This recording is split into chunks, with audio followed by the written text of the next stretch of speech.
जय हिंद दोस्तों, मैं नवीन शर्मा आप सभी का स्वागत करता हूं। आशा करता हूं आप सब एकदम अच्छे हैं, एकदम बेहतरीन हैं। एक बार सारे प्यारे दोस्त बताएंगे आप सब कैसे हैं। उम्मीद करूंगा एकदम अच्छे होंगे, एकदम बेहतरीन होंगे। और सबसे पहले तो सारे प्यारे दोस्तों का बहुत स्वागत है बच्चे कि आप सब लोगों ने RWA एप्लीकेशन में एनरोल किया है, आप सब लोगों ने एडमिशन किया है। और आपका ये भरोसा जो आपने RWA टीम के लिए दिखाया है, इतने सारे बच्चों ने, ये बोलेंगे कि वो इतना आपका जो असीम प्यार है, इसके लिए पहले तो बहुत सारा थैंक यू। और प्यारे बच्चे, यही एक प्रॉमिस, आपका सपना हमारा सपना है, साथ मिलके बहुत मेहनत करेंगे। क्योंकि बाकी शायद मेरे हिसाब से कुछ कहने की ज़रूरत नहीं है कि हम सब मिलके बहुत प्रयास करेंगे, हर रोज़ बेहतरीन प्रयास करेंगे। ठीक है, तो आज 2.0 बैच में बच्चे सिंधु घाटी सभ्यता हम लोग पढ़ ही रहे थे। रिवीजन हर रोज करना है प्यारे दोस्त। उम्मीद करूंगा आपने पिछली क्लास में बहुत अच्छा रिवीजन किया होगा। ठीक है, तो शुरू करेंगे आज की क्लास को। ठीक है, सिंधु घाटी सभ्यता। कल मैंने दो नगर आपको बताए, कौन कौन से बताए थे जरा। तो एक तो हमने हड़प्पा के बारे में जाना और दूसरा हमने जाना था मोहनजोदड़ो के बारे में। दोनों क्या है, आपस में जुड़वा राजधानी थी। और क्या प्रश्न पूछे जाते हैं भाई साहब, प्रश्न पूछे जाते हैं कि कहाँ से क्या मिला। ठीक है, वेरी गुड, हाँ वेरी, बहुत अच्छी बात कही है। Congratulations for the Chandrayaan 3। हमारे देश के वैज्ञानिकों ने कर दिखाया और ये कल देश के लिए बहुत गर्व की बात थी। बहुत शानदार। जय हिंद, जय भारत।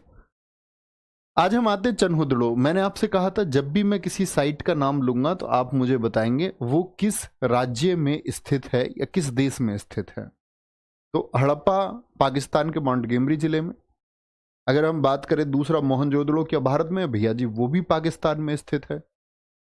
ठीक है, आगे आएंगे। मनका बनाने का कारखाना ये मैके ने खोजा, क्योंकि क्या उत्खनन किया था, एक्सकेवेशन किसने किया था, मैके ने। मनका क्या होता है भैया, तो मोतियों की माला समझते हैं, मोती आपने देखे होंगे, मोतियों की माला होती है, बिल्कुल जी। वक्राकार ईंटें, कर्व्ड ब्रिक्स, यानी ईंट।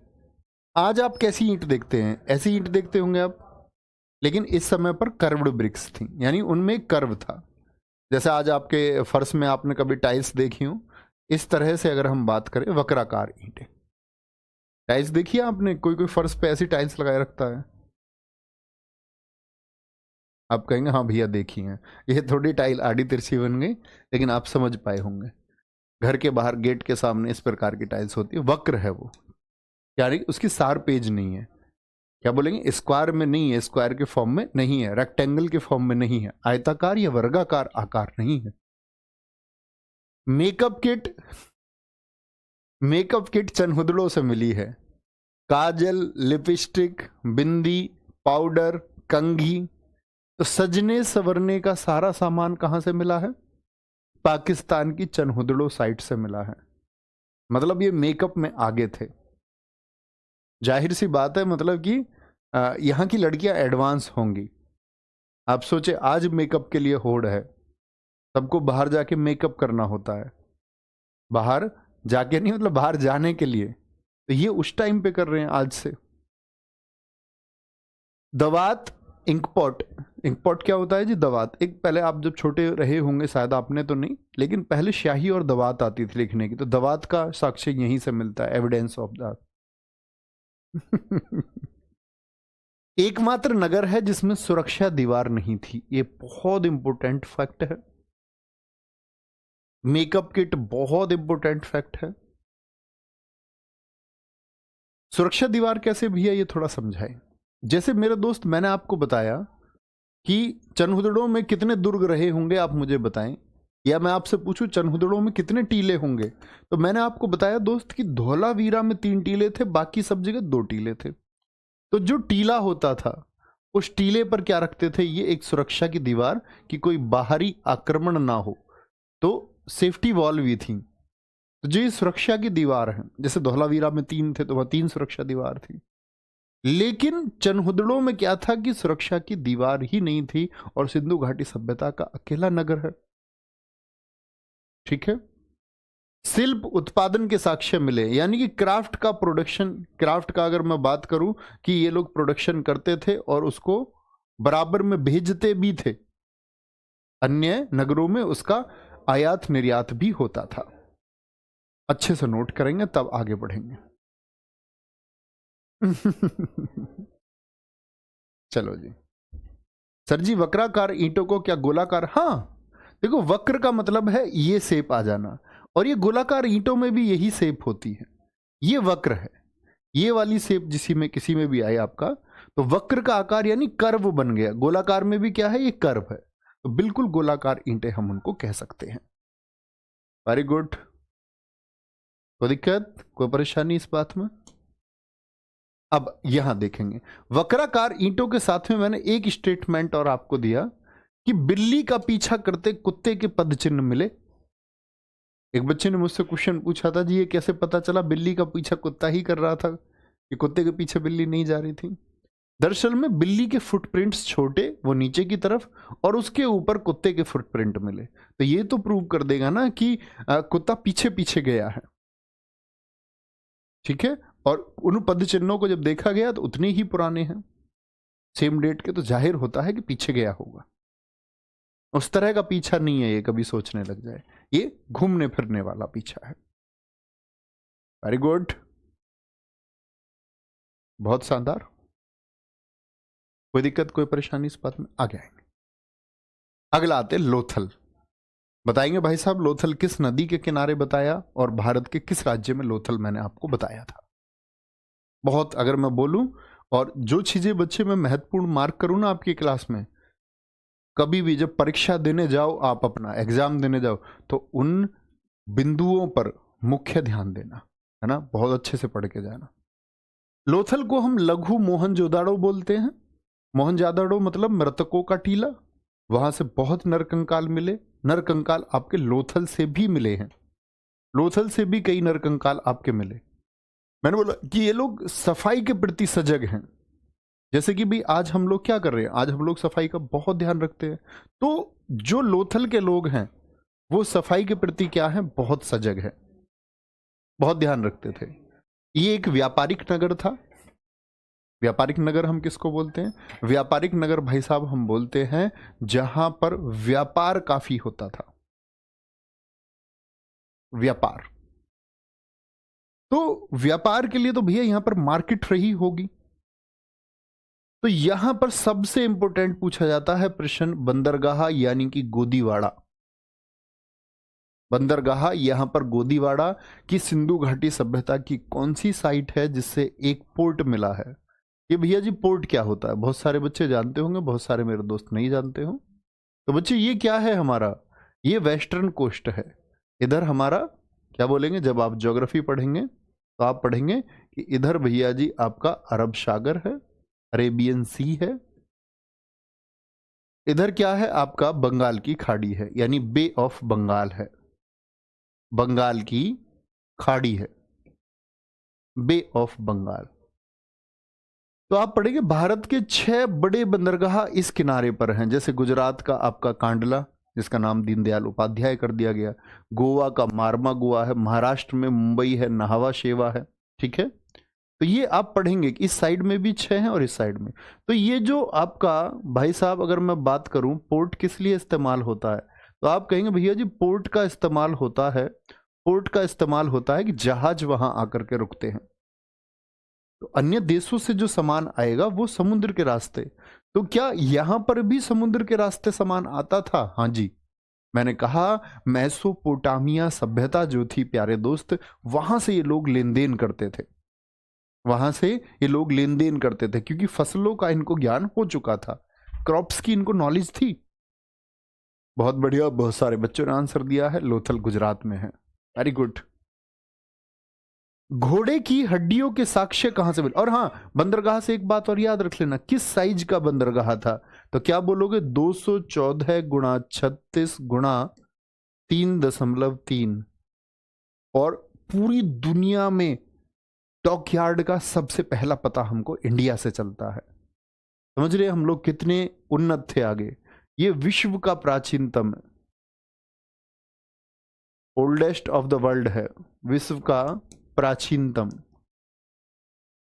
ये क्या है जी संख्या? तो ये मीटर में है। तो दरअसल में इस जो बंदरगाह था ये 214 मीटर लंबा था, ठीक है, 36 मीटर इसकी चौड़ाई थी और जो इसकी गहराई थी भाई साहब वो 3.3 मीटर गहरा था। ठीक है। घोड़े की हड्डियों के साक्ष्य मिले हैं हमको यहां से, बहुत पूछा जाता है, इंपॉर्टेंट है। घोड़े की हड्डियों के साक्ष्य कहां से मिले हैं? Evidence of a game of chess, शतरंज जानते हैं? एमटीएस ने तो इस बार एग्जाम पूछ लिया, शतरंज में शतरंज के खेल में चेस बोर्ड जो होता है उसमें कितने खाने होते हैं? आप लोग याद रख लेना, हमेशा मैं आपको स्टैटिक जीके में भी पढ़ाऊंगा।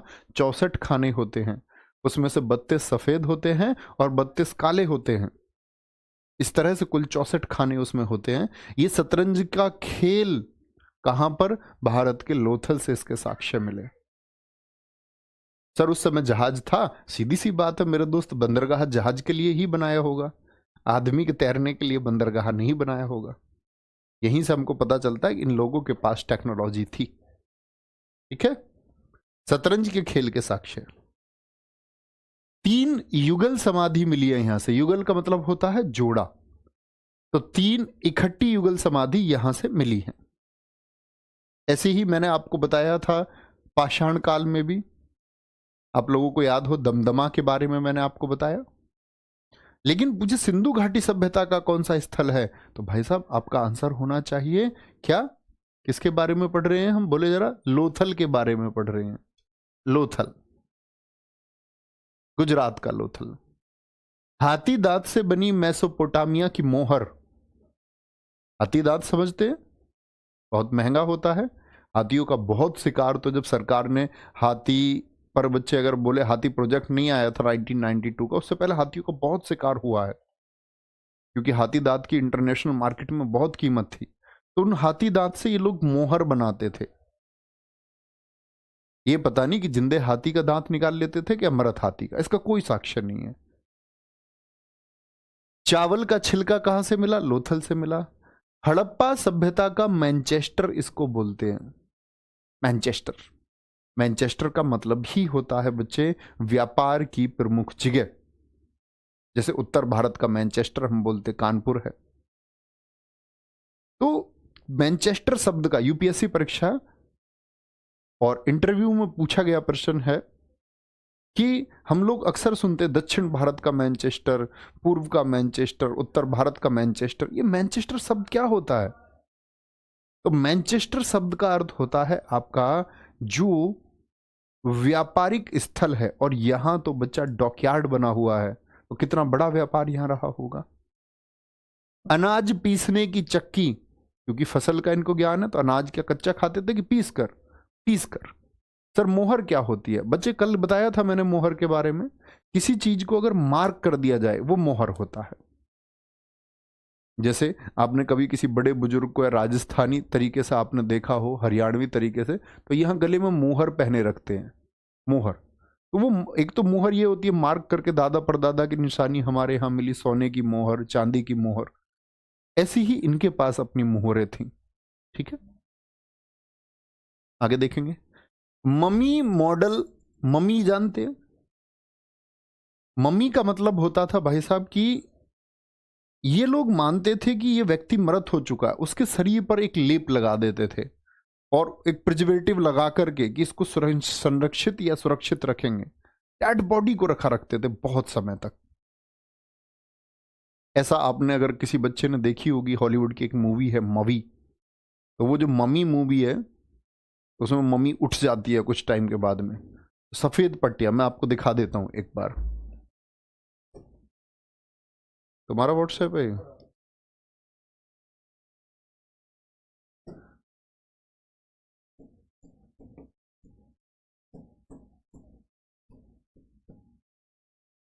देखो, ये तुमने देखे होंगे मम्मी के मॉडल। तो इस तरह से क्या करते थे कि उस पर आपका एक कपड़ा लपेट देते थे। एक क्या कपड़ा उसके ऊपर लपेट देते थे। ठीक है, ये देखो, ये मम्मी है। तो अब मम्मी के बारे में बात ये आती है कि इसके बारे में हमको कहां से पता चलता है? तो ऐसा कहां पर आपने देखा? इजिप्ट में ऐसा बहुत होता है, मिस्र में बहुत होता है ऐसा। तो जो मिस्र की सभ्यता थी, यानी हमारी और उनके बीच में एक समानता थी, सीधी सी बात, एक आदान प्रदान रहा होगा। सर जी ये तो भूत है। नहीं भूत नहीं है, मम्मी है। ठीक है, मम्मी मॉडल मिट्टी की नाव मिली है खिलौने के रूप में, लेकिन यहां आपको सोचना होगा खिलौना किस चीज का हो सकता है भाई साहब। जो चीजें मार्केट में होंगी उन्हीं का तो खिलौना हो सकता है। या आप सोचे, आप क्या ऐसी कोई चीज सोच सकते हैं जो इस दुनिया में हो ही ना? हाँ, वैज्ञानिक लोग सोच सकते हैं, लेकिन खिलौने के रूप में वो चीजें, खिलौने के रूप में क्या आएगा जो पहले से, जैसे आज छोटी गाड़ियां, तो गाड़ियां बड़ी हुई हैं, छोटी बाइक मिलेगी बच्चे खेलने के लिए, है पहले से। ठीक है, तो इस तरह की चीजें, तो मिट्टी की नाव यहां मिली है खिलौने के रूप में। सीधी सी बात है कि बड़ी नावें भी यहां रही होंगी, कोई दिक्कत? अब आते कालीबंगन, बताएंगे भाई साहब किस स्टेट में है?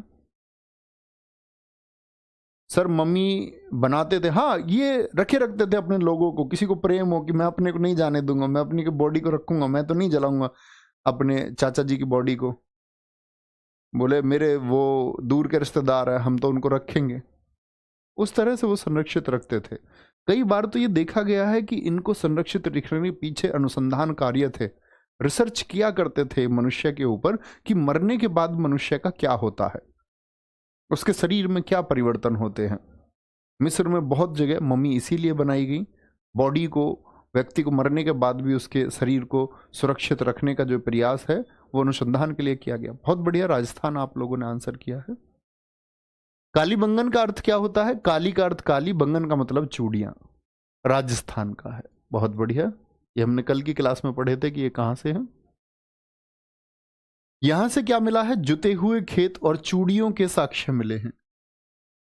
बहुत इंपॉर्टेंट है, जुते हुए खेत और चूड़ियों के साक्ष्य कहां से? कालीबंगन। और अगर मैं कहूं तो सबसे ज्यादा पूछा जाता है कि कालीबंगन कहां पर स्थित है। नदी मैंने आपको बताई भाई साहब, घग्गर नदी मैंने आपको बताई थी। लकड़ी का हल कहां से मिला है? जब भी खेत, जुते हुए खेत मिले हैं तो लकड़ी का हल मिला। बहुत इंपॉर्टेंट बात है ये भी।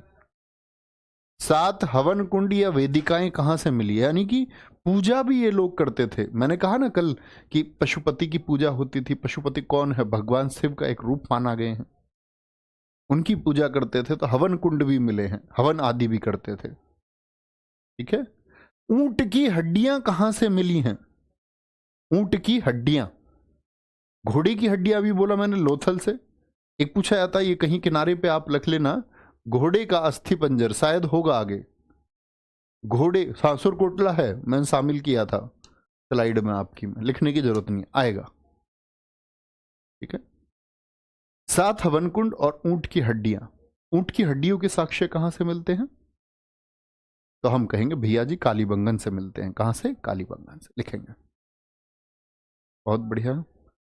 सर कोई डाउट कैसे पूछा जाएगा? भाई साहब देखो, इतने सारे बच्चे होते हैं, इतना इतना तो बुद्धिमान आप भी होंगे कि अब ऐसे कमेंट जा रहे, नहीं पता चलता। 2 तरीके हैं डाउट पूछने के। एक तो भाई साहब आप टेलीग्राम में जाना अपने ग्रुप में, ठीक है, टेलीग्राम में जाना। जो आपका टेलीग्राम कौन सा जी? परिश्रम 2.0 बैच से आप जुड़ गए होंगे, परिश्रम 2.0 बैच से। ठीक है जी, आप परिश्रम बैच वही पुराना टेलीग्राम ग्रुप है। इसमें जब आप अपनी बात लिखो तो आप अपनी बात लिख दो।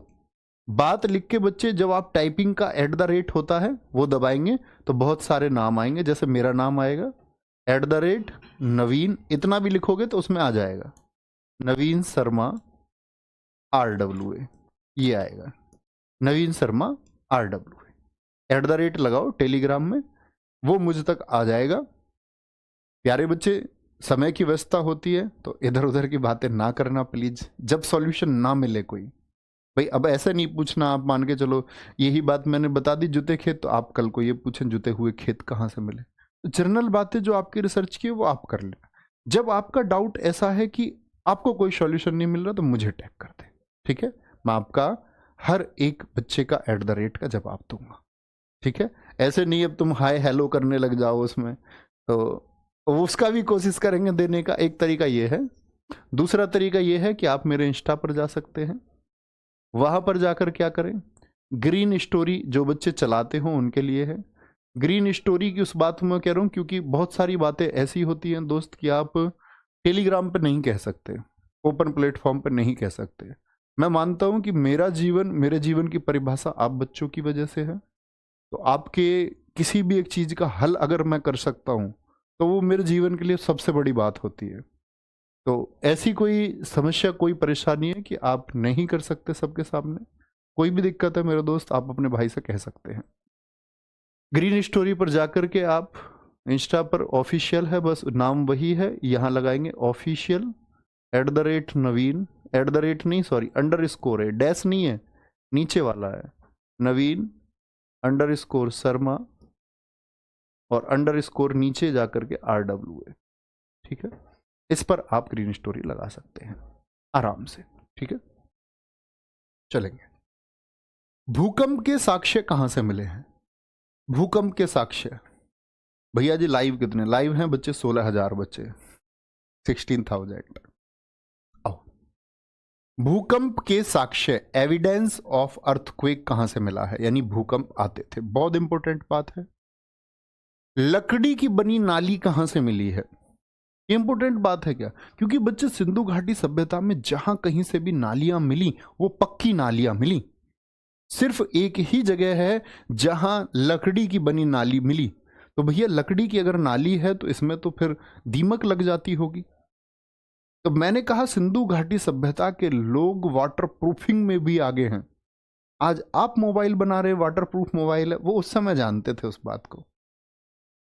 ठीक है, अंत्येष्टि संस्कार के साक्ष्य मिले हैं। अंत्येष्टि क्या होता है प्यारे बच्चे? जो हमारा ये हिंदू धर्म है, सनातन धर्म है, इसमें 16 संस्कार बताए गए हैं। ये हमारा जन्म होता है ना, वो भी एक संस्कार है। बच्चे को अन्न खिलाया जाता, अन्न प्राशन, वो भी एक संस्कार है। पहली बार बच्चे को सूर्य के दर्शन कराए जाते हैं, वो एक संस्कार है। बच्चे को स्कूल भेजा जाता है, वो एक संस्कार है। बच्चे के सिर के बाल मुंडवाए जाते हैं, वो भी एक संस्कार है। गुरुकुल से शिक्षा लेकर के आता है वापस, वो भी एक संस्कार है। अंत हो जाता है 16वें संस्कार अंत्येष्टि संस्कार पर। अंत्येष्टि संस्कार का मतलब व्यक्ति के मरने के बाद का जो विधि है। ठीक है, अंत्येष्टि सरकार। हाथी दांत की कंघी कहां से मिली है? आइवरी कॉम बोलते हैं, मतलब हाथी के दांत की। वेरी गुड, बहुत गजब।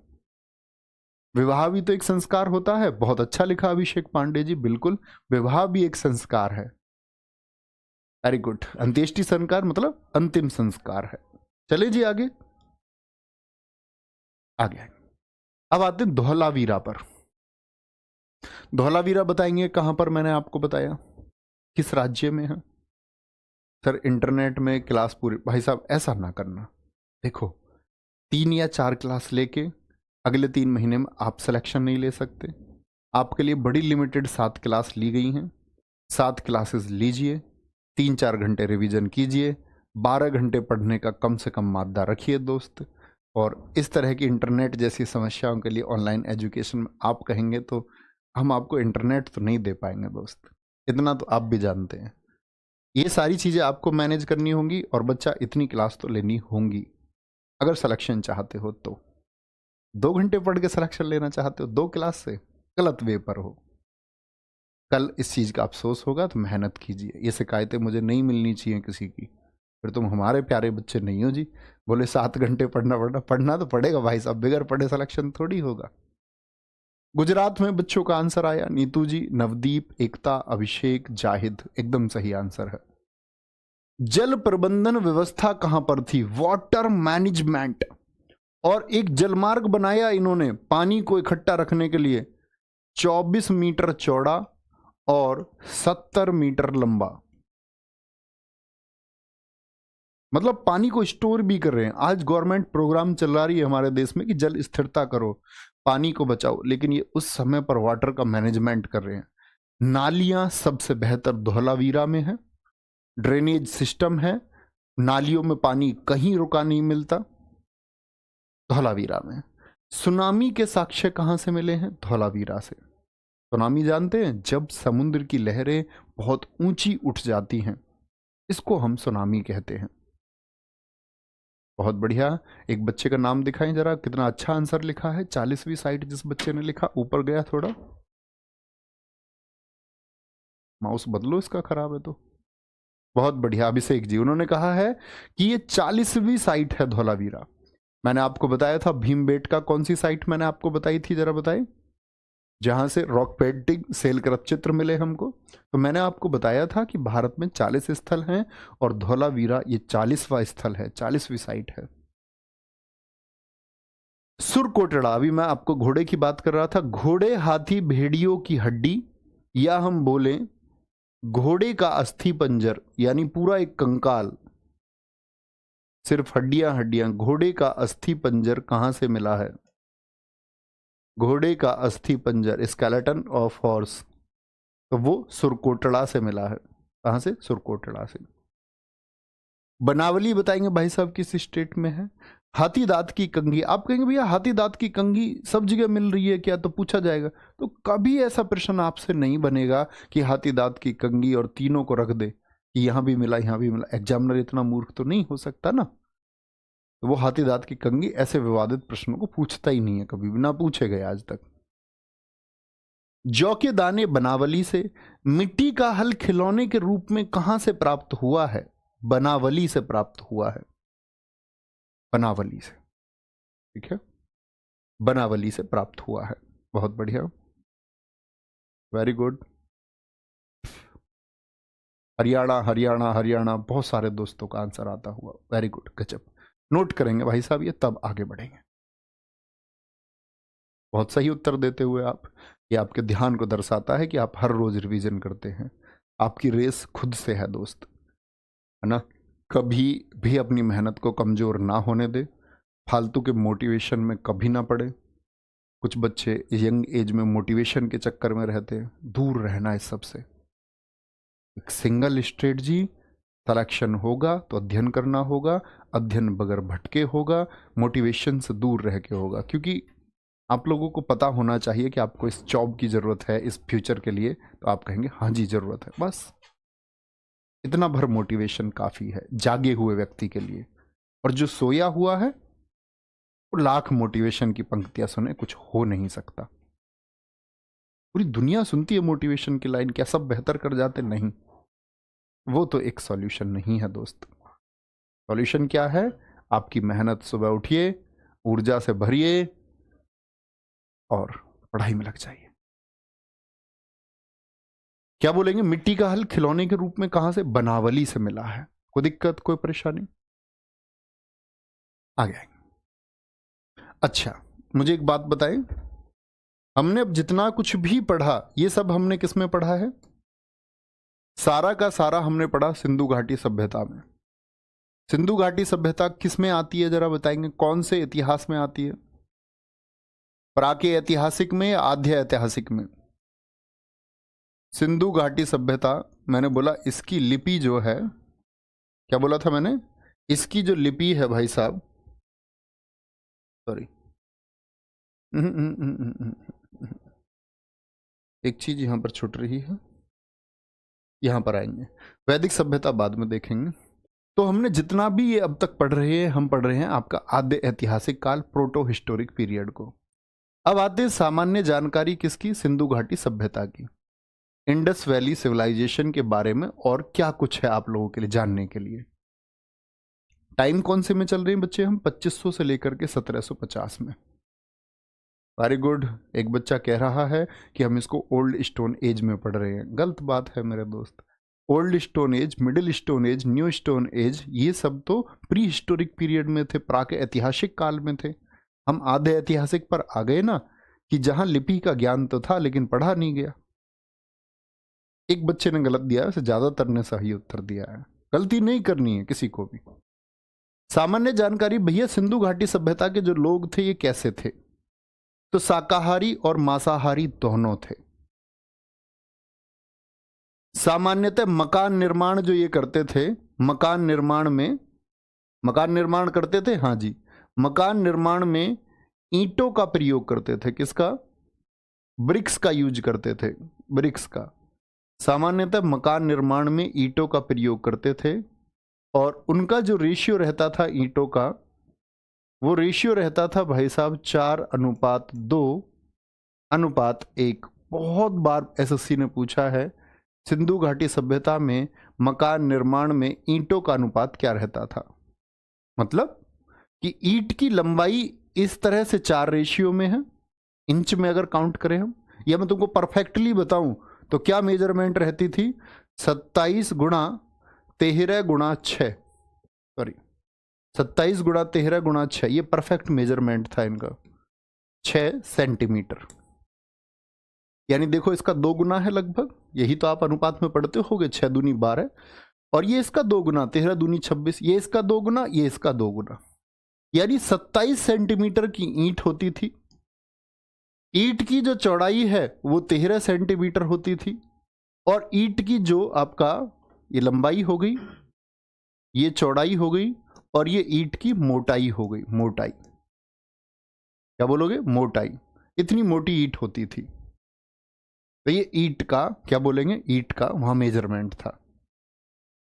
4 वर्ग थे यहां पर, जैसे आप लोग जानेंगे वैदिक काल में, वैदिक काल में भी 4 वर्ग होंगे। मैं आपको जब बच्चे पुरुष सूक्त के बारे में बताऊंगा ऋग्वेद में, तो मैं चातुर्वर्णीय व्यवस्था आपको समझाऊंगा, उसमें ब्राह्मण, वैश्य, क्षत्रिय और शूद्र के बारे में हम जानेंगे क्या होते हैं। लेकिन यहां पर आप देखोगे तो यहां पर जाति व्यवस्था नहीं है। कितना बेहतरीन सिस्टम रहा होगा। आज हिंदुस्तान जातियों की वजह से दोस्त बिखर रहा है। हम सब भारतीय होने की बजाय हम सब अपनी जाति पर गर्व करने लग गए हैं। ऐसा हिंदुस्तान हमारा नहीं था भाई। हमारा हिंदुस्तान तो भारतीयता होने का गर्व करने वाला एक हिंदुस्तान था, जिसमें सिर्फ वर्ग थे, पुरोहित, यानी जो इंटेलिजेंट लोग थे, जो इंटेलिजेंट लोग थे, जो इंटेलिजेंट। अब इंटेलिजेंट से मतलब ये नहीं कि ब्राह्मण या किसी अन्य जाति को विद्वान मान लिया गया, नहीं, जिनके एक्ट ऐसे थे कि जो समाज को लीड करके एक सही दिशा दिखाते थे, उनको पुरोहित यानी विद्वान कहा गया।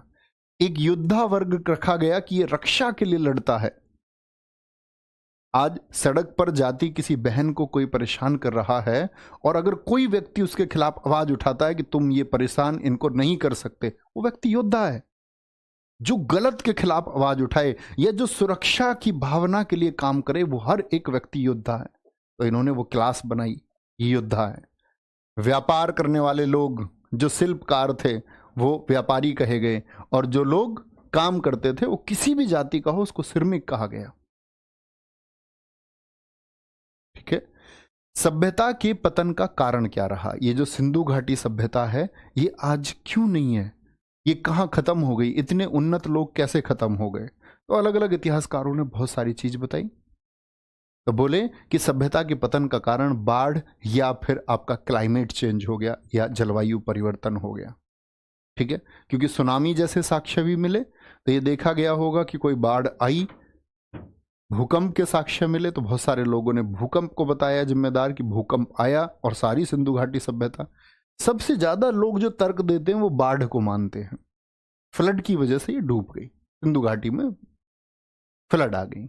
माप तोल 16 के गुणक में थी। जैसे आज आप देखो, आपके घर में बाट कैसे कैसे होंगे? 50 ग्राम का बाट देखा है आपने? हाँ भैया होता है। 100 ग्राम का? हाँ जी होता है।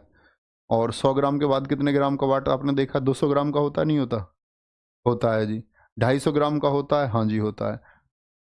500 ग्राम का होता नहीं होता? होता है जी।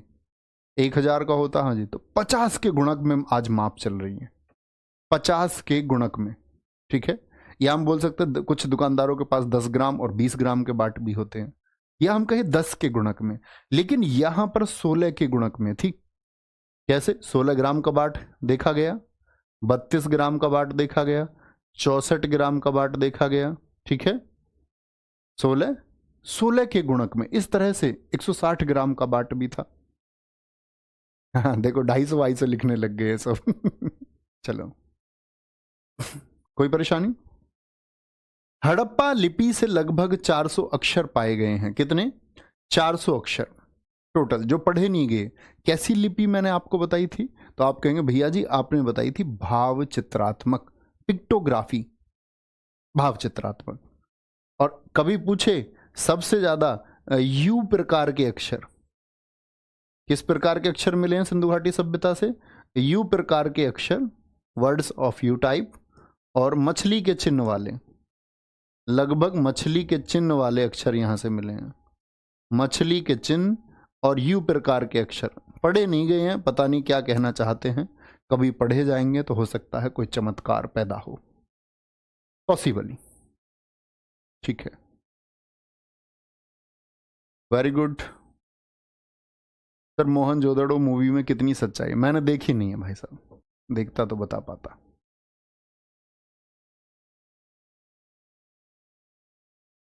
पिक्टोग्राफी बोल रहे हैं, वेरी गुड वेरी गुड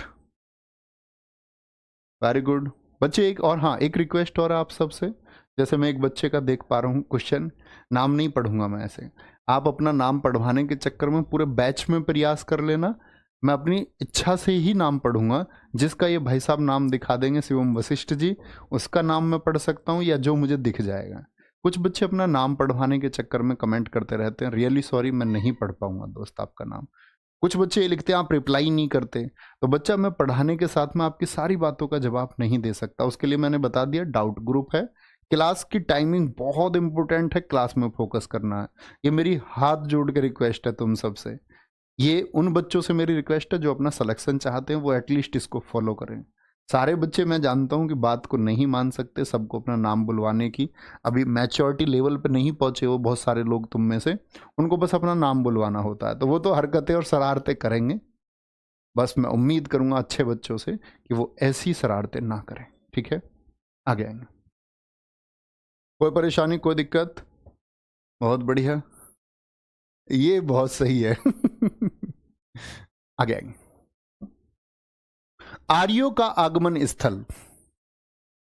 आर्य का आगमन स्थल पढ़ने से पहले हमको समझना पड़ेगा ये आर्यन है कौन। उसके लिए भाई साहब मैं आपको एक चीज समझाता हूं, जरा देखेंगे। मैंने आपसे कहा सिंधु घाटी सभ्यता का टाइम कितना बताया मैंने आपको, 2500 से लेकर के 1750 बीसी। पिक्टोग्राफी इस समय पर चल रही है, आद्य ऐतिहासिक काल में इसको हम रख के पढ़ते हैं।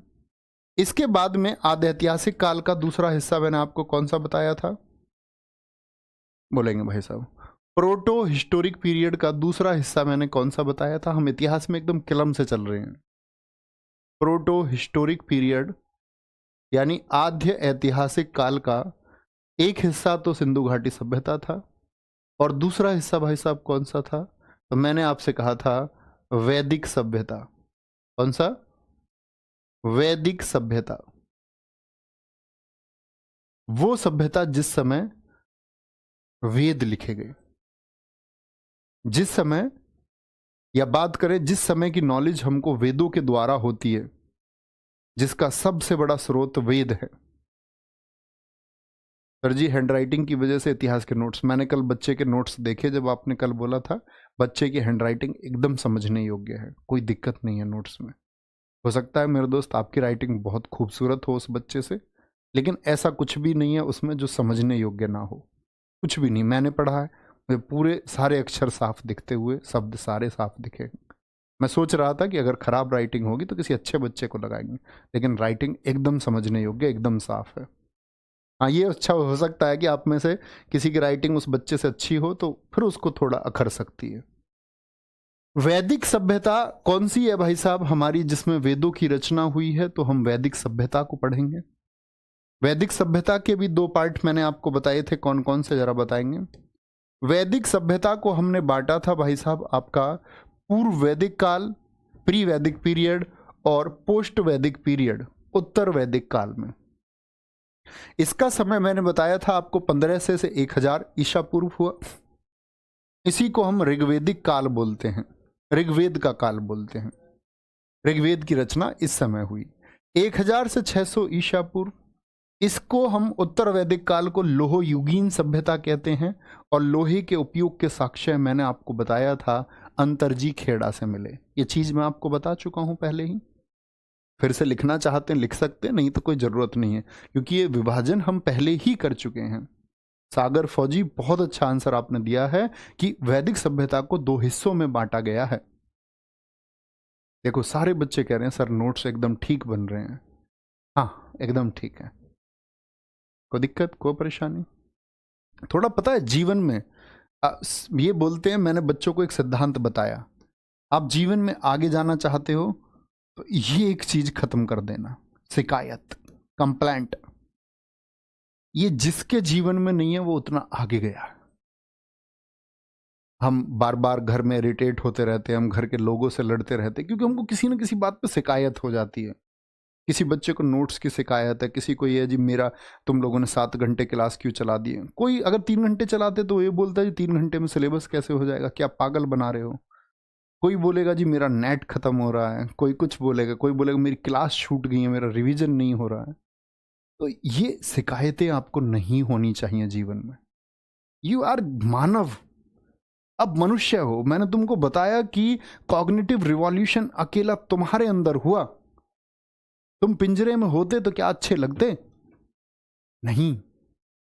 तो उस मानव की तरह आपको जीवन में बिहेव करना है। वो इंसान बनिए, उतना बौद्धिक विकास आपका होना चाहिए। कोई आपसे कहे अभी तो बच्चे ने 12वीं की, अभी विकसित नहीं है, नहीं मेरे दोस्त। आदि गुरु शंकराचार्य 8 वर्ष की अवस्था में पूरे वेदों का अध्ययन कर लेते हैं। ये सिर्फ खुद को बहकाने की बात है कि मैच्योरिटी लेवल तब आएगा। मैच्योरिटी, परिपक्वता आप जब चाहें उसी दिन से आपके अंदर आ सकती है। आप अपने एक्ट ऐसे देखें कि ये किसी को परेशान ना करे और आप मैच्योर हैं।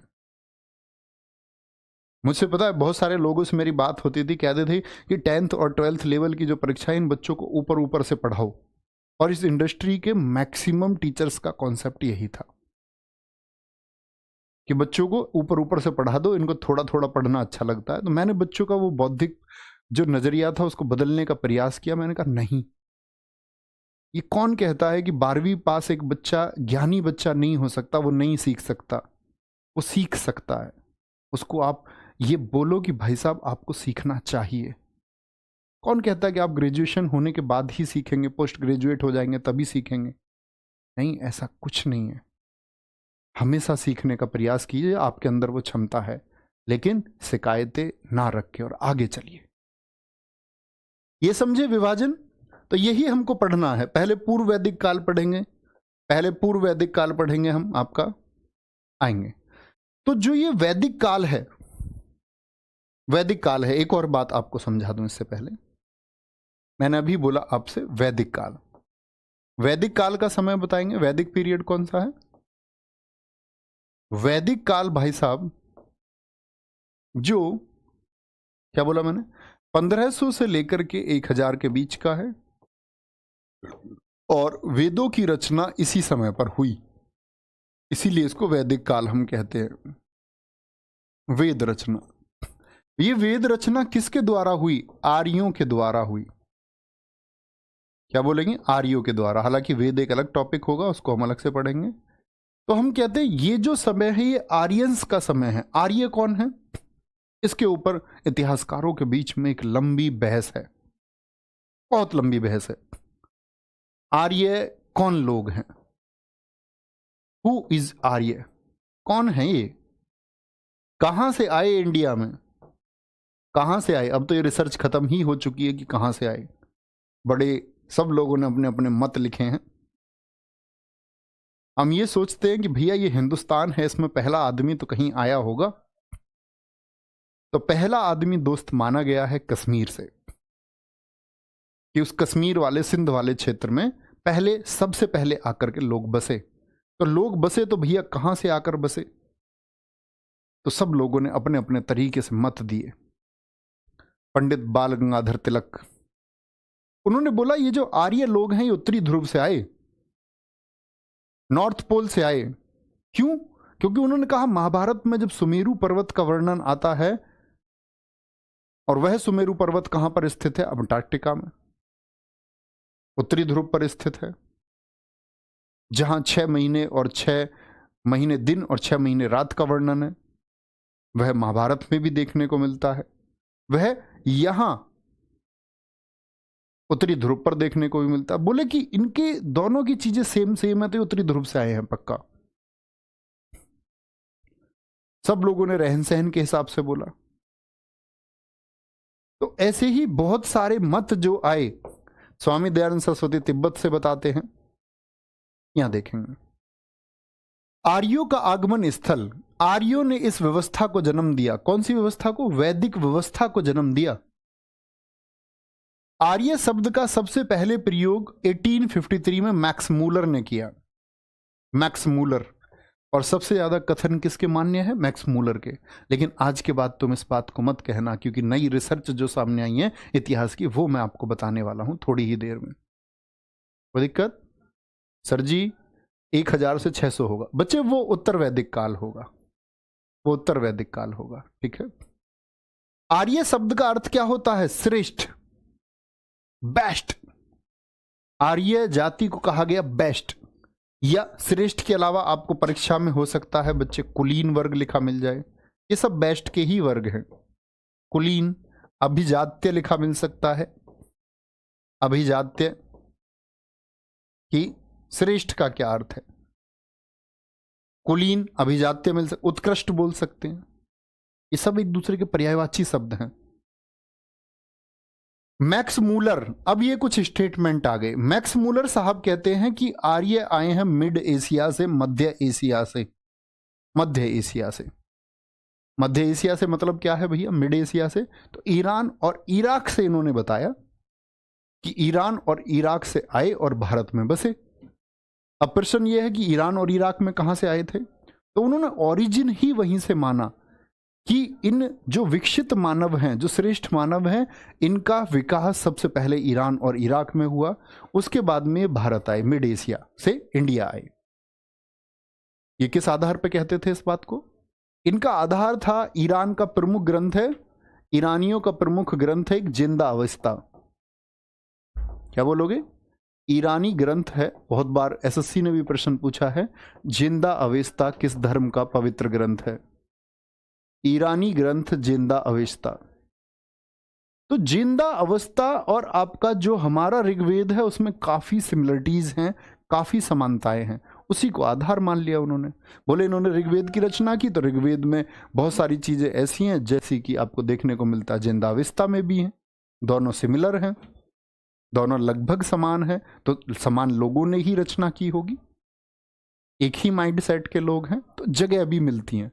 लेकिन ये कैसे सिद्ध हुआ कि ईरान से ही यहां आए? ये भी तो हो सकता भारत से ईरान गए हो। पॉइंट है कि नहीं है? अगर दो चीज सिमिलर हैं तो ये जरूरी थोड़ी है कि ईरान से ही भारत आए हो, ये भी तो हो सकता भारत से ईरान आए हो। तो लोगों ने क्वेश्चनेबल किया और राखी गढ़ी में ये साबित हुआ है दोस्त। राखी गढ़ी में जो अभी हाल ही में एक्सकेवेशन हुआ 2020 में, ये सुनना, नोट मत करना, राखी गढ़ी में एक्सकेवेशन खुदाई के दौरान चीजें जो मिली हैं उसमें एक नरकंकाल मिला है जो 5000 साल पुराना है, और वहीं से साक्ष्य मिले 9000 साल पहले खेती के, और जिसने साबित किया इस दुनिया में सबसे पहले खेती हमारे महान देश भारत में हुई और यहां से ईरान और इराक पहुंची। इस दुनिया को सभ्यता हमने दी। मनोज कुमार जी का एक गाना आपने सुना होगा, जब जीरो दिया मेरे भारत ने दुनिया को तब गिनती आई। उसी गाने की एक लाइन है, सभ्यता सबसे पहले यहां विकसित हुई। सुनना उसे आराम से बैठ के, वो आपको इस देश की तरफ ले जाने वाला और देश का राग पैदा करने वाला एक गीत है। तो सभ्यता सबसे पहले हमारे यहां आई। हमने लोगों को कृषि की नॉलेज दी, लोगों को पेट भरना, अन्न खाना सिखाया। अब बात आती है कि ये सब तो ठीक है भैया, ये इनका कथन हो गया, लेकिन इसका कुछ प्रमाण मिलता है क्या? इसका प्रमाण मिलता है बोगज कोई अभिलेख से। बोगज कोई अभिलेख, मैक्स मूलर का जो सिद्धांत है ये नोट करना, बोगज कोई अभिलेख। बोगज कोई एशिया माइनर में एक जगह का नाम है, बोगज कोई एक प्लेस है, ठीक है। और अभिलेख मतलब कि आपका रिकॉर्ड्स। कुछ ऐसी चीजें यहां से बोगज कोई से मिली जो कहता है कितने साल पुराना, 1400 BC। अगर मैं आपसे बच्चे पूछूं आज से कितने साल पुराना हो गया ये? ठीक है, बोगज कोई अभिलेख आप कहेंगे 1400 BC पुराना है, क्या बोलेंगे? 1400। शिवम ऐसा हो सकता है कि दोनों PDF चली जाए उसमें। सुनो मैं एक काम कर देता हूं, एक बच्चे ने अभी बोला है सर राइटिंग तो ठीक है लेकिन मैं हिंदी नहीं पढ़ पाता हूं, हैंड रिटन पीडीएफ भी आपको दे देंगे और ये बोर्ड वाली पीडीएफ भी आपको दे देंगे। जहां पर आपको दिक्कत आए कि इंग्लिश का ट्रांसलेशन भी देखना है तो आप देख सकते हैं, कुछ नोट करना है इस वाली पीडीएफ से तो नोट कर सकते हैं, प्रिंट निकालने तो उस वाली के ही निकाल लेना। अब तो ठीक है, मतलब तुम्हारी शिकायतें खत्म नहीं होंगी, तो सॉल्यूशन कर लेते हैं। आगे आएंगे। एक बच्चे ने बहुत अच्छा क्वेश्चन पूछा है, वो कह रहे हैं जी सिंधु घाटी का समय खत्म हो गया 1750 में और ये शुरू हो गया 1500 में, ये 250 वर्ष कहाँ गायब हो गए? इतिहास में ऐसे बहुत सारे वर्ष गायब होंगे। दरअसल में गायब होना नहीं होता, ये हम पूर्ण विकास पढ़ते हैं। वैदिक सभ्यता का पूर्ण विकास है और उधर सिंधु घाटी सभ्यता का पतन हो रहा है, तो ये वर्ष उसमें गायब होते हैं। ऐसा नहीं है कि वो कहीं खो गए, ठीक है, वो क्या पतन के और विकास के समय है, जबकि हमें कोई जानकारी नहीं प्राप्त होती है। तो 1400 बीसी ये कहता है आपका क्यों समानता मिली, तो यहां पर इस बोगज कोई अभिलेख में इंद्र देवता, देखो क्यों सिमिलर होने का सबसे बड़ा दावा इन्होंने किया। इंद्र देवता, मित्र देवता, मित्र देवता, वरुण देवता,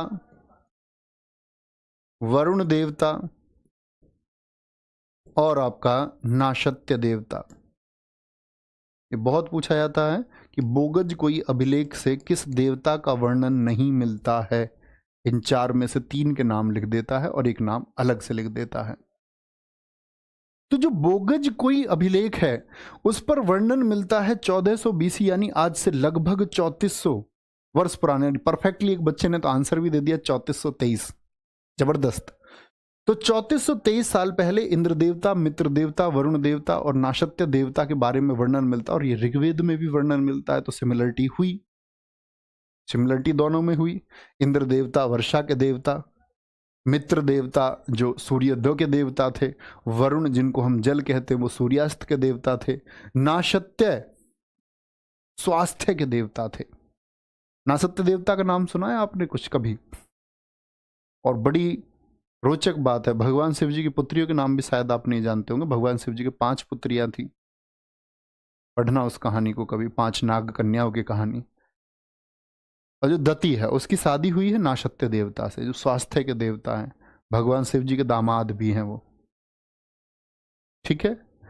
एडमंड मेयर साहब कहते हैं कि पामीर का पठार, किसका? पामीर का पठार से ये लोग आए। इन्होंने अपना मत दिया, मान्य नहीं है। सबसे ज्यादा मान्यता किस कथन की है? मैक्स मूलर के कथन की है इतिहासकारों की दृष्टि में। लेकिन राखी गढ़ी में जो अब रिसर्च हुई है तो उससे चीजें अब बदलेंगी। पेनका और हर्ट कह रहे हैं कि जी जर्मनी से आए हैं। क्योंकि जर्मनी से क्यों आए हैं?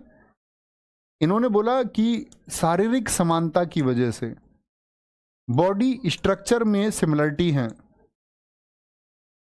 बॉडी स्ट्रक्चर में सिमिलरिटी है।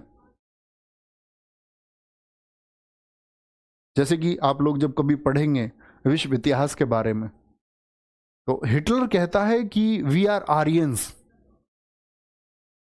नीली आंखें वाले लोग। उसने बोला हम नीली आंखों वाले इस दुनिया में सबसे सर्वश्रेष्ठ है और बाकी दुनिया रहने लायक नहीं है, बाकी लोग इस दुनिया में रहने लायक नहीं है। तो खुद को आर्य कहता है, वो भी खुद को आर्य मानते हैं। जर्मनी के बहुत सारे लोग मानते हैं। तो शारीरिक समानताएं ऐसी ही थी, लगभग शरीर एक जैसे थे। दयानंद सरस्वती साहब ने कहा है तिब्बत से, गाइल्स ने कहा है हंगरी से। किससे? हंगरी से। और हंगरी के साथ साथ में इन्होंने एक जगह और बताई थी, डैन्यूब, डैन्यूब, ठीक है। इन्होंने बोला कि हेनरी और डैन्यूब में जिस प्रकार खेती के साक्ष्य मिले, जिस प्रकार के जीवन के साक्ष्य मिले, वो यहां से सेम मिलते हैं। कहते कि हेनरी और डैन्यूब से आए थे। तो आपको कौन कौन सा याद रखना है? दयानंद सरस्वती के अनुसार आर्यंस कहां से आए थे? मैक्स मूलर साहब के अनुसार आर्यन कहां से आए थे? और बाल गंगाधर तिलक जी के अनुसार आर्यन कहां से आए थे? 3 स्टेटमेंट आप इंपोर्टेंट लिखें। इन्होंने लिखी book the Arctic home of, sorry, the Arctic home of Aryans, of Aryans. ये पुस्तक है, एक बुक है जो बाल गंगाधर तिलक जी ने लिखी, ठीक है। मैंने कहा ना, इन्होंने बोला अंटार्कटिका से आए। अंटार्कटिका समझते हैं? जो ग्लोब है, पृथ्वी है पूरी, इस पृथ्वी के मॉडल में उत्तरी और दक्षिणी ध्रुव पर क्या स्थित है? ये नॉर्थ पोल है, ये साउथ पोल है। तो नॉर्थ पोल पर भाई साहब क्या है आपका? नॉर्थ पोल पर, उत्तरी ध्रुव पर इन्होंने बोला कि यहां से आए, बर्फीली जगह से। इन्होंने कहा महाभारत में दीर्घकालीन उषा का वर्णन आता है, यानी एक लंबी शाम का वर्णन आता है, और लंबी शाम वेदों में, ऋग्वेद में भी उसका वर्णन आता है। तो बोले लंबी शाम जो है वो सिर्फ और सिर्फ इस ग्लोब पर, उत्तरी ध्रुव पर होती है, और उसका वर्णन है। तो बोले कि उत्तरी ध्रुव से आए, लेकिन उसको मान्यता नहीं मिली। आगे आएंगे, कोई दिक्कत इस बात में भाई साहब? नोट कर लेंगे एक बार, तब आगे बढ़ेंगे। सर हंगरी कौन से देश में? भाई साहब हंगरी खुद एक देश है। ठीक है।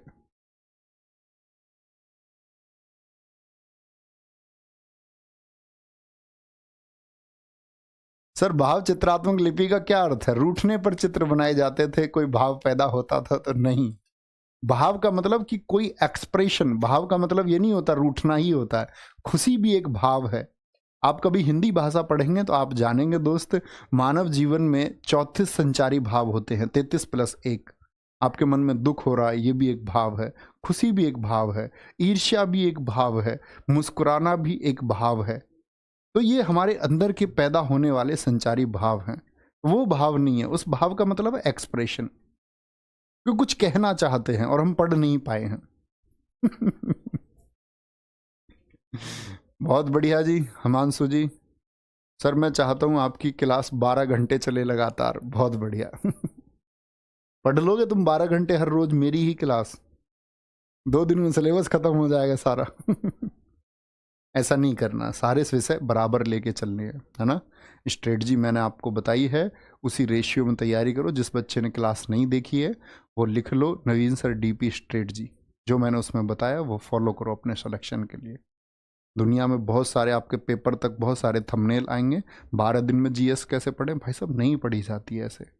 आप भटकते रहेंगे, आप वर्षों तक तैयारी करते रहेंगे। ठीक है।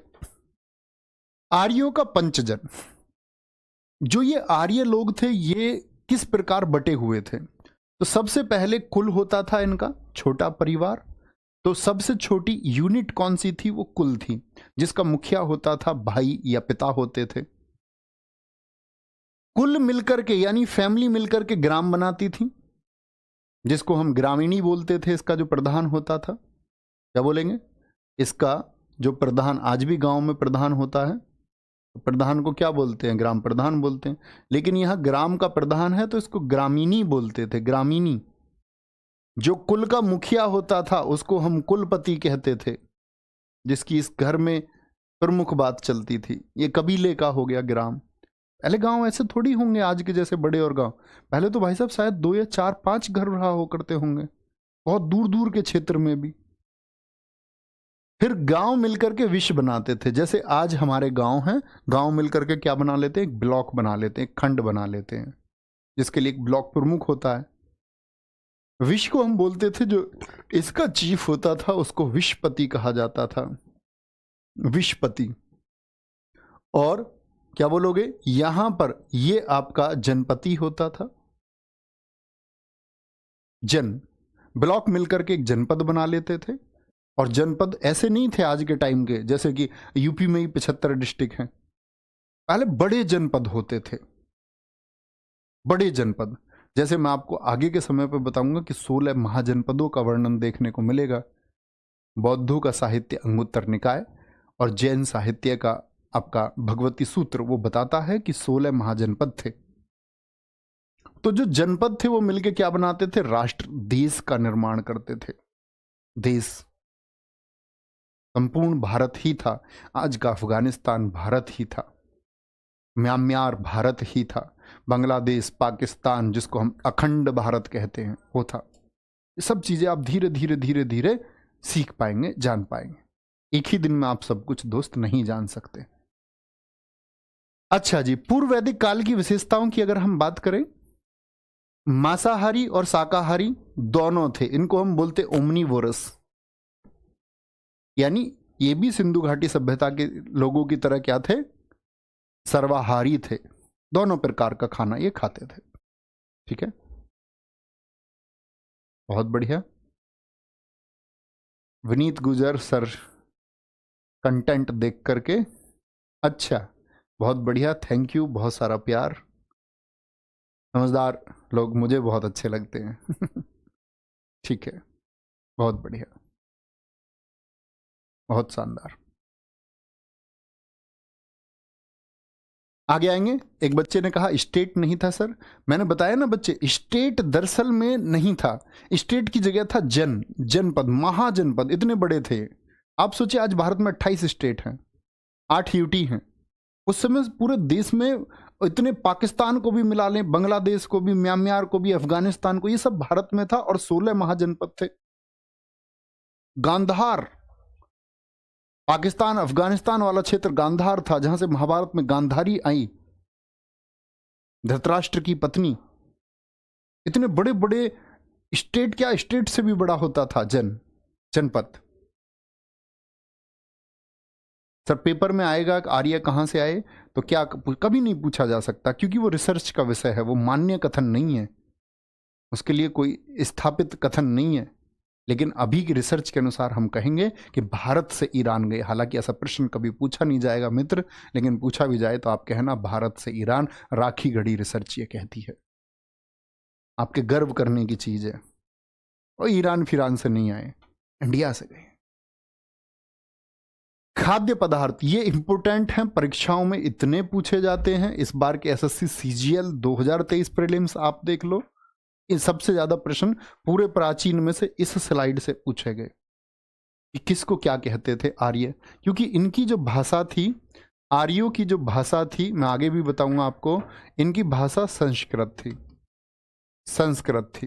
ठीक है, भाषा तो संस्कृत थी, लेकिन लिपि कौन सी थी? लिपि थी इनकी ब्राह्मी। क्या बोलोगे? ब्राह्मी लिपि। लिपि में आपको बता चुका, लिखने का तरीका, उसको हम लिपि कहते हैं। कि कोई भी भाषा किस प्रकार लिखी जाएगी, संस्कृत किस प्रकार लिखी जाएगी, कौन सिखाता है? ब्राह्मी सिखाती है। ठीक है सर, ये आर्यंस वाली पुस्तक किसने लिखी? बाल गंगाधर तिलक जी ने लिखी। भाई साहब, बेटा ऐसे बेकार प्रश्नों के उत्तर नहीं दूंगा मैं। जब मैं बाल गंगाधर तिलक जी की बात कर रहा हूं तो वहीं बता रहा हूं, तो उन्हीं की पुस्तक है। नितेश गोठवाल जी, बहुत सारा प्यार। ऐसे नहीं बनना है कि ये किसने वो किसने। आगे आएंगे, यहां देखें खाद्य पदार्थ को ये लोग क्या बोलते थे? करब। यवांगु जौ का दलिया था, यव ये लोग बोलते थे जौ को। जो बच्चा हिंदी भाषा पढ़ते होंगे उनको पता होगा कि संस्कृत का मतलब होता है तत्सम भाषा, तत् धन शम, उसके समान। किसके समान? संस्कृत के समान। धन्व मरुस्थल को कहते थे। क्या प्रश्न पूछा जाएगा जी? किस तरह पूछा जाएगा? वैदिक सभ्यता में मरुस्थल को क्या कहा जाता था? भाई मरुस्थल तो हम आज कहते हैं ना, पहले बोलते थे धन्व। अघन्या, गाय को क्या कहा गया है? आर्यों के द्वारा क्या कहा गया है? वैदिक काल में गाय को ना मारा जाने योग्य बताया गया है। पारावत कहा गया है समुद्र को। समुद्र को क्या बोलते थे? पारावत कहते थे। ठीक है, बहुत बढ़िया जी, वेरी गुड, बहुत शानदार।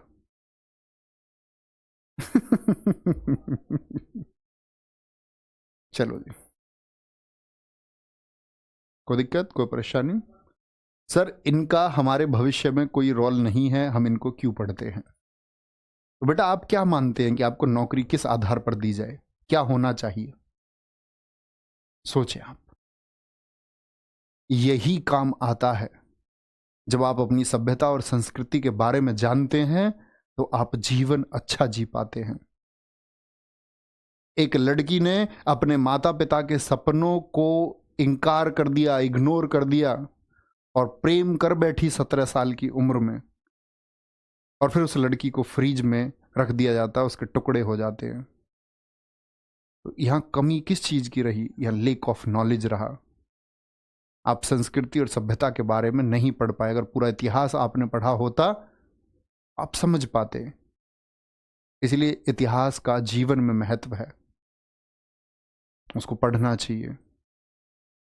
कि हमको अपनी श्रेष्ठता साबित करने के लिए इस दुनिया में, मैंने आपको कहा ना 15,000 युद्ध हुए हैं, कि आपको अपने आप को बेटर प्रूव करना होगा। सिकंदर को लोग ऐसे ही नहीं मानते, वो इस दुनिया के 5% एरिया को जीतता है। 5% एरिया, इतनी बड़ी दुनिया का उसने जीता, तब उसको अलेक्जेंडर द ग्रेट कहा गया। आचार्य चाणक्य एक श्रेष्ठ भारत का निर्माण करते हैं, ये आपको सीखना होगा। आपको अगर खुद को श्रेष्ठ साबित करना है तो अपनी श्रेष्ठता साबित करने का मतलब है बेस्ट प्लानिंग। कहीं आप अगर बिखर जाएंगे, आप अपने रास्ते से गलत चीजों को चुन लेंगे तो आपका पतन हो जाएगा। इतिहास ये सिखाता है, समझे? अघन्या, आज समझे इतिहास क्यों जरूरी है। इतिहास आपको पूरा जीवन सिखाता है, लेकिन वो आप 3 कक्षाओं में नहीं, आप पूरी नॉलेज सीखेंगे। जब इतिहास पूरा जान जाओगे तो जीवन में शायद ये सीख पाओगे कि कहाँ क्या भूल नहीं करनी चाहिए। अघन्या, गाय न मारा जाने योग्य। पारावत समुद्र को कहते हैं, आगे आएंगे। वीकनाट, सूदखोर। वीकनाट किसको बोलते थे? सूदखोर कौन है जी? जो ब्याज पर पैसे उठाता था। अच्छा, ये ब्याजू पहले से थे? हाँ जी, ये क्या बोलेंगे? सूदखोर थे। उर्वरा कृषि योग्य भूमि थी, और आर्तना भी लिखना, ये बंजर भूमि थी। आर्तना, जिस भूमि पर खेती नहीं हो सकती थी, इनफर्टाइल लैंड। ऐसा ही एक नाम आता है खिल्य। खिल्य, खिल्य किसको बोलते थे?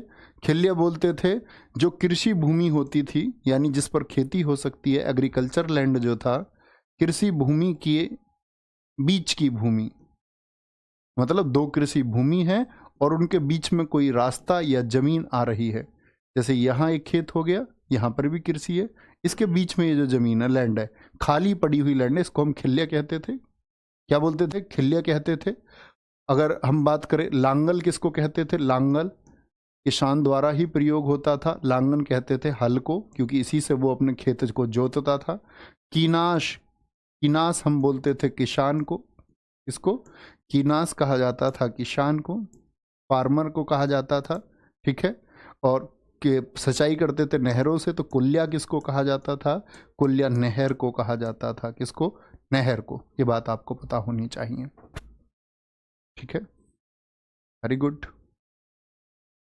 उर्वरा, सोमरस बोलते थे पवित्र पेय को, और इसको बोला गया है कि त्याज्य पदार्थ है, इसको त्याग देना चाहिए।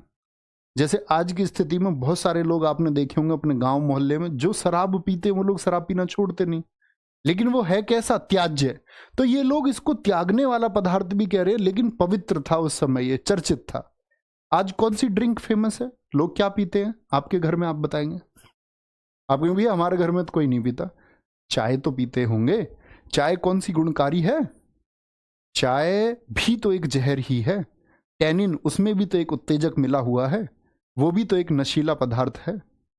जिस तरह से सिगरेट नशीली पदार्थ है, जिस प्रकार सिगरेट में निकोटीन है, उतना ही उससे ज्यादा नशा चाय करती है। लेकिन बोलेंगे नहीं भैया मैं तो चाय रोज पी रहा हूं। तो जो लोग नशा करते हैं उनको रोज उससे कोई प्रभाव नहीं पड़ता। हालांकि चाय शराब के जितनी ही खतरनाक है, किसी अन्य मादक पदार्थ या बोले किसी अन्य नशीले पदार्थ के बराबर ही खतरनाक और शरीर को नुकसान पहुंचाने वाली है। आप कहेंगे भैया हम तो बहुत दिन से गटक गटक करे, छोड़ दीजिए प्लीज। यंग जनरेशन अगर चाय पिए तो शोभा नहीं देता। अब पानी पीजिए भाई। तुम कोल्ड ड्रिंक पी रहे हो, एनर्जी ड्रिंक पी रहे हो, इस सब के लिए आए हो क्या? नहीं, ये आपको अभी एहसास नहीं होगा। जब आप 40, 45, 50 पे पहुंच जाओगे तब आपको एहसास होगा कि आपका शरीर अब उस काम का नहीं रह गया है।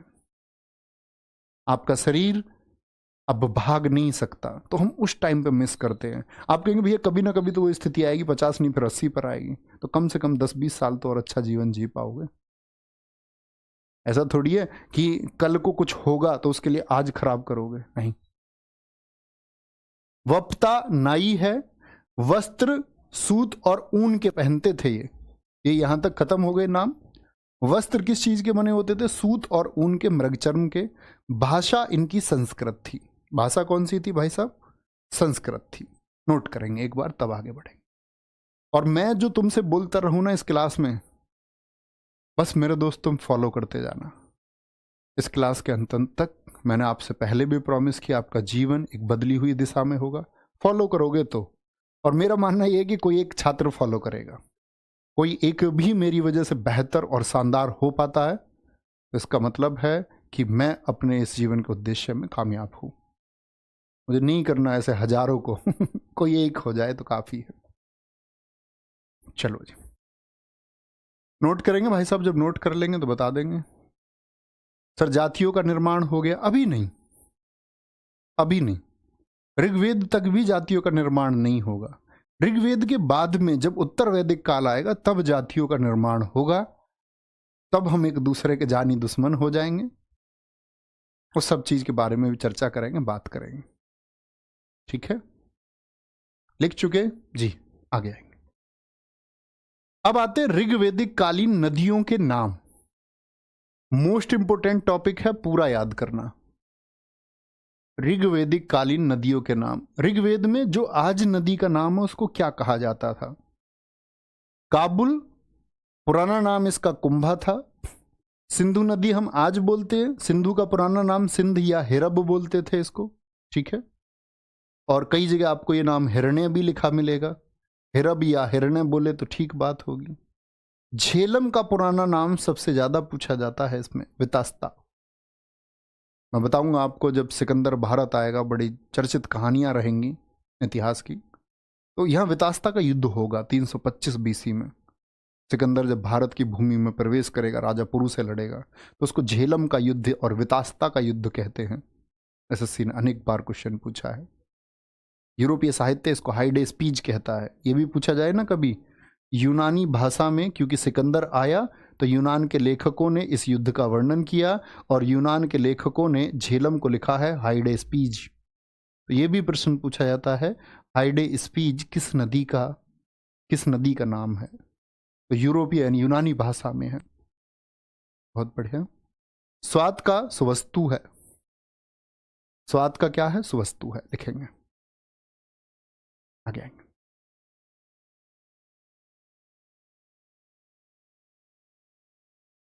वेरी गुड, वेरी गुड, बहुत शानदार। सर आप नहीं पीते क्या चाय? नहीं भाई साहब, मैं नहीं पीता ना चाय, ना डिब्बे वाले कोई जूस, ना कोल्ड ड्रिंक, कुछ नहीं। आगे आएंगे। क्या बोलेंगे जी? काबुल है, सिंधु है, झेलम है, स्वात है, सुवस्तु है। आगे आएंगे, लिख चुके होंगे। चिनाब नदी का पुराना नाम क्या था? आस्किनी या अस्किनी बोलेंगे। गंडक नदी का पुराना नाम क्या था? सदानीरा। घग्गर नदी का पुराना नाम क्या था? द्वसदती या सरस्वती? सरस्वती। इसी को बच्चे क्या नदी तमा कहा गया है? नदी तमा, देवी तमा, देवी तमा, माते तमा, और सबसे पवित्र भी कौन सी मानी गई है? वो सरस्वती को ही माना गया है। सबसे पवित्र नदी ऋग्वेदिक काल की किसको माना गया है? सबसे होली रिवर किसको माना गया है?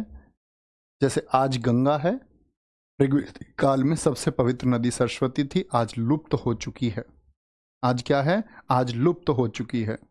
नदी तमा का मतलब क्या था? सबसे अच्छी नदी इसको कहा गया, सबसे अच्छी नदी। नदी तमा मतलब सबसे अच्छी रिवर ये है। देवी तमा, पूजा इसकी होती थी, सबसे पवित्र है, तो सबसे अच्छी देवी इसको माना गया। तमा का मतलब होता है सबसे अच्छी, और देवी शब्द जुड़ा ही हुआ है। माते तमा आप भी बता सकते हैं इसका क्या अर्थ होगा। तो तमा मतलब सबसे अच्छी, माते सबसे अच्छी माँ भी इसी को कहा गया है। जैसे आज हम गंगा माँ की इज्जत करते हैं, उस समय पर ये लोग सरस्वती जी की इज्जत करते थे। सबसे अच्छी माँ सरस्वती नदी को कहा गया है। रावी का पुराना नाम क्या है? परुष्पणी है। गोमती नदी का गोमल है, और व्यास नदी का विपासा है। क्या भैया जो आपने महत्वपूर्ण लिखे हैं इन्हीं को याद कर लें, चल जाएगी बात। लेकिन बाकी पर भी नजर रखना है ना, ये आप परीक्षा के समय पढ़ के जाना। सरस्वती नदी क्या अभी नहीं लुप्त हो चुकी है प्यारे बच्चे? आप सोचे घग्गर मैंने कहां पर बताया, कालीबंगन राजस्थान वाले क्षेत्र में बहती थी, उत्तर भारत में बहती थी, सबसे पवित्र नदी इसको माना गया। चलो भाई, वेरी गुड, बहुत शानदार। कई बच्चों के मैं देख पा रहा हूँ इधर उधर के तुम बातें लिखते हो, कभी मैं आप लोगों से कांटेक्ट भी नहीं कर पाऊंगा, मैं आप लोगों से कभी कनेक्ट नहीं करूंगा, आप लोग नाम पढ़वाने के चक्कर में हो तो गलत हो। मैं सिर्फ ये देख पाता हूँ कि अच्छा बच्चा क्या लिख रहा है। बहुत बढ़िया।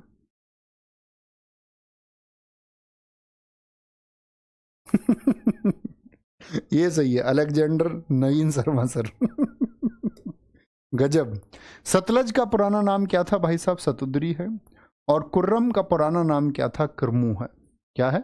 कुर्रम का पुराना नाम किरमू है। ठीक है, नोट करेंगे इसको।